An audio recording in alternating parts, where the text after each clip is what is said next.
Okay, recording. Okay, I'm recording from my side. We should do that, a warm-up, short 20-minute warm-up. Okay. So I fucking cried, at least. Jeez. Okay. Hi, I'm Syafi, director slash writer here in Brunei, and with me. Hi guys, I'm Zainal. I'm a writer, comedian. Hi, nice. Good to be here. I am from Brunei. Any Bruneians in the house? Make some noise. All right, nice. And occasional actor here in Brunei. So yeah, me and Zainal have written a few things here and there. And yeah, this is just a podcast where we talk about films called FILM TALK or FILEM TALK. I don't know. But yeah, that's a work in progress name. We'll figure it out. Maybe we'll get better. Figure it out. So yeah. So when Syafi came to me and pitched the idea, because we work on a lot of things, we got to know each other a lot. We love talking about films, and it's not just. I feel that with Syafi, with a lot of people who's serious with, the art. It's just so easy to get stuck into the geekiness of writing and structure. So I really like having those conversations with Syafi. It's mutual. He likes having those conversations with me. And then one day he's like, text me out of the blue. He said, "Dude, we should have a podcast where we talk about film." Like every LA dude. Yeah.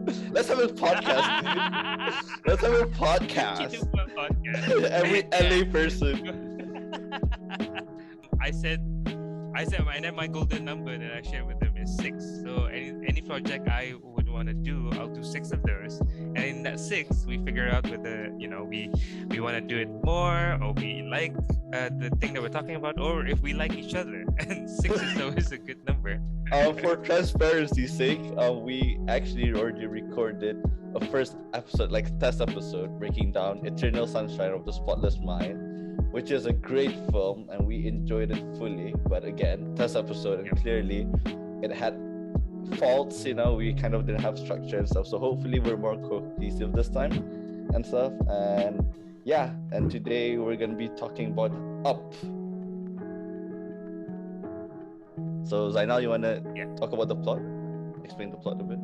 Oh, okay. So in my own word, story of an old man who goes on a delayed adventure and comes across a bunch of obstacles, and in the end, I guess try to see whether he has fun and survive this adventure of his. So that's like what the plot is for me. It's a Pixar movie. It came out 2009. Yeah, 2009. 13 years ago.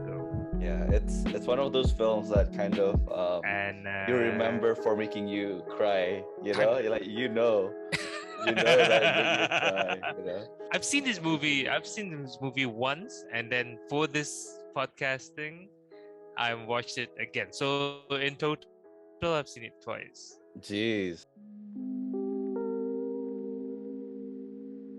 I think the theme for Up is happiness, and it's you cannot be truly happy if you haven't moved on. Also, spoilers, guys. We're gonna spoil. If you guys want to rewatch the film, go ahead. But yeah, I assume most people should know this film. At this point, general. you gotta go. Yeah, you gotta go. Yeah, too late. Also, if you haven't seen Up, what's wrong with you? Are you even watching this, dude? You're not even a fan of film. Watching Up, that's such a heartfelt movie. Yeah. So I think the two people that shows the theme is Mr. Fredrickson and also Charles Muntz, right? Yeah. So Charles Muntz wasn't able to move on from his biggest failure, which was that people found out that his skeletal remain of the snipe was fake. So Mr. Fredrickson thought that he always wants to go to this Paradise Falls and puts his house there. When he actually did, he's just like, I did what I wanted to do and what him and Ellie wanted his whole life, but he still didn't feel whole, And then he looked through the books and he never went past the page where it says the things that she's gonna do. And then when was about to close the book, he saw like a tip of a Polaroid, and he opened it and he realized that Ellie was satisfied with her life, because she moved on from that childhood dream, because she moved on with getting married and stuff, which is what she, in the end, was happy with. That's what she got, and she's happy with that. Ellie also wrote in the end of the book, it said, now go on your new adventure, which made me bawl my eyes out like crazy. Yeah, yeah, yeah. And then after that, he realized that he wants to save the kid back, and then the bird so he physically took out all his baggage out so he could fly back, so that was very moving for me. So yeah, that's my theme for me. So yeah, how about you?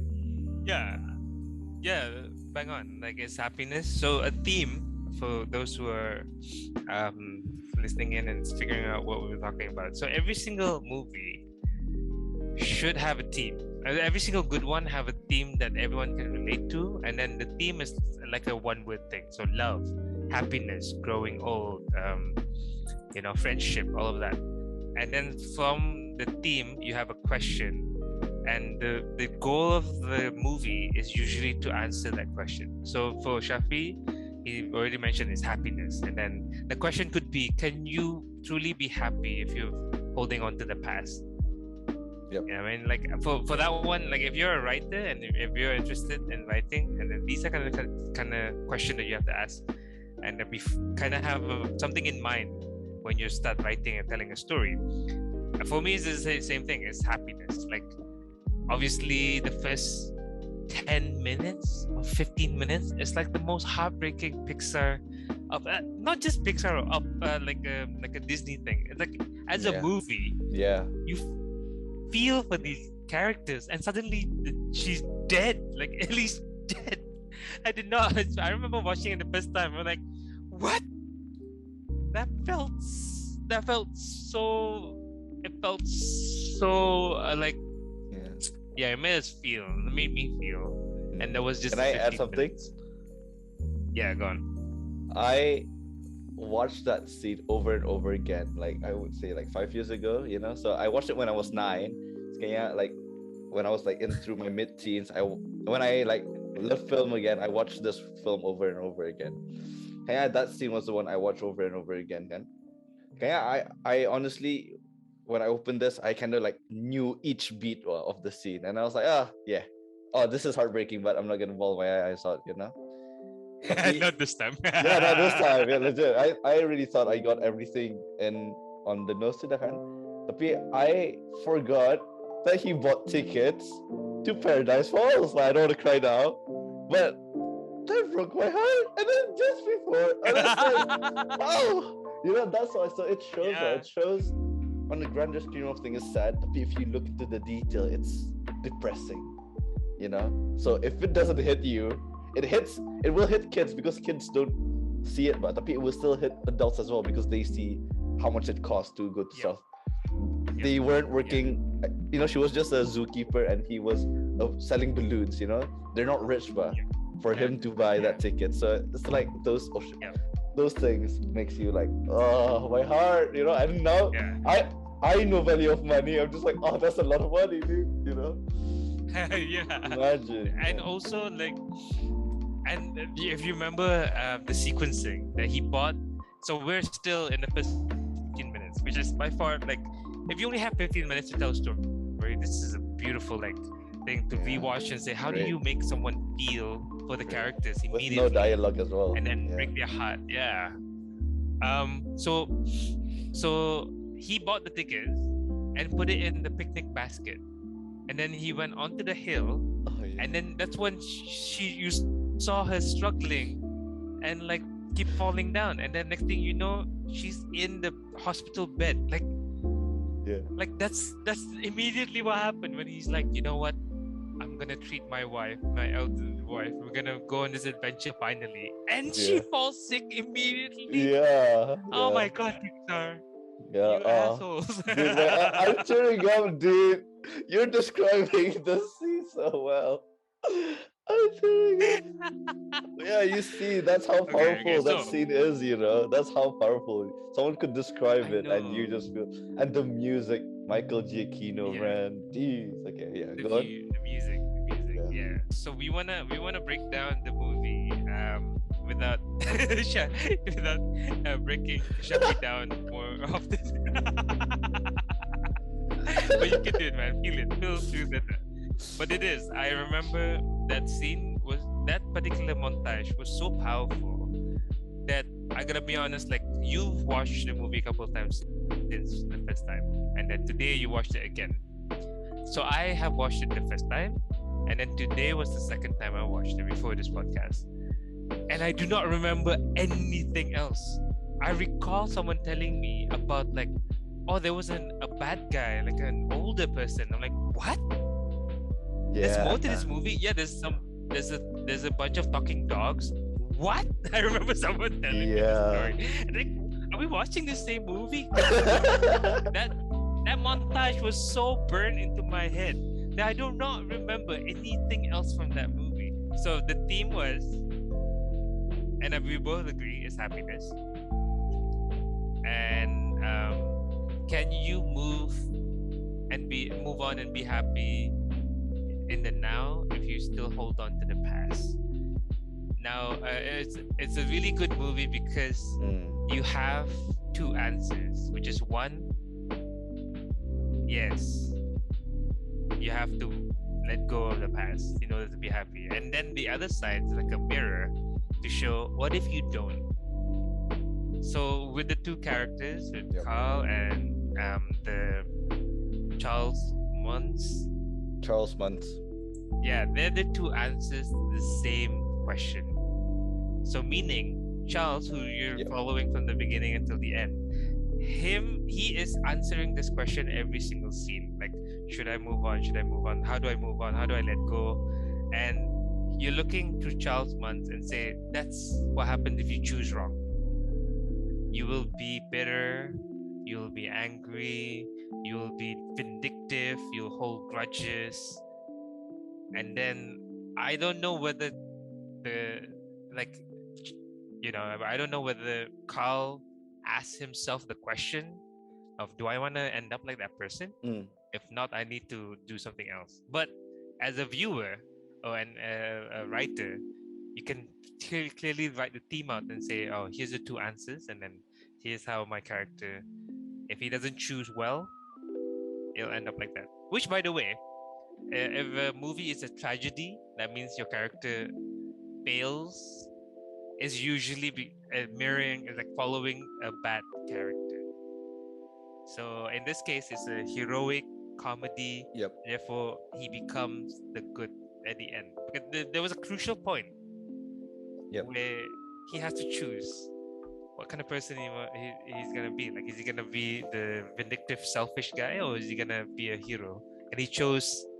You already mentioned it. Like, he pushed out all these things in his house. That symbolically is him moving on as well. Like, he's not holding on to the Yep. past because he's like pushing out all this shit. And then he become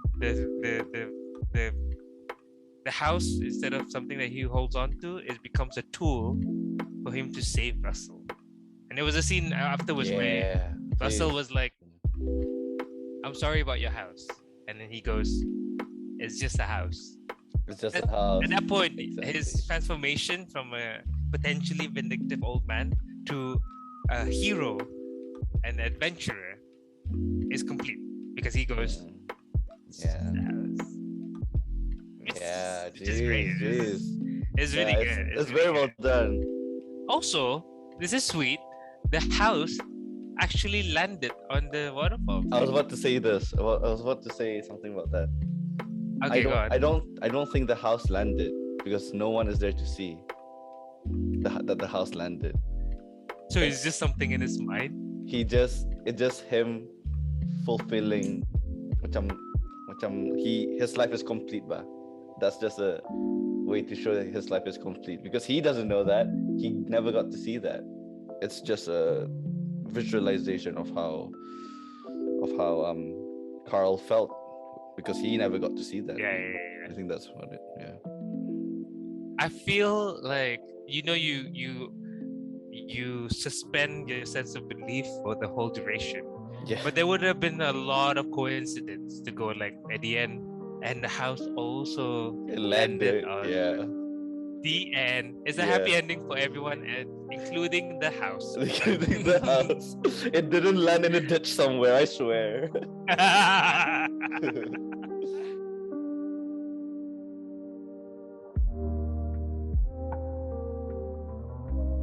I feel for this movie a lot. I think it's beautifully written. The music is iconic. I think I hear the music now. I cannot think of anything else. Like it's Yeah. obviously like, oh, that's the music for Yep. film. Yep. So Yeah. overall, anything else you wanna add? One very short thing. There's like Marvel for the first I think the first Marvel film, they couldn't even have a theme that people stick to. So for them to do it in one film, that's amazing. So yeah, I just want to see that. Oh yeah. Yeah. Okay. Yeah, But yeah, yeah. that's it. So our rating system. So this is our first time rating something. So we're not rating with numbers. So we either say we like it or we don't like it. 100 or 0. Yeah.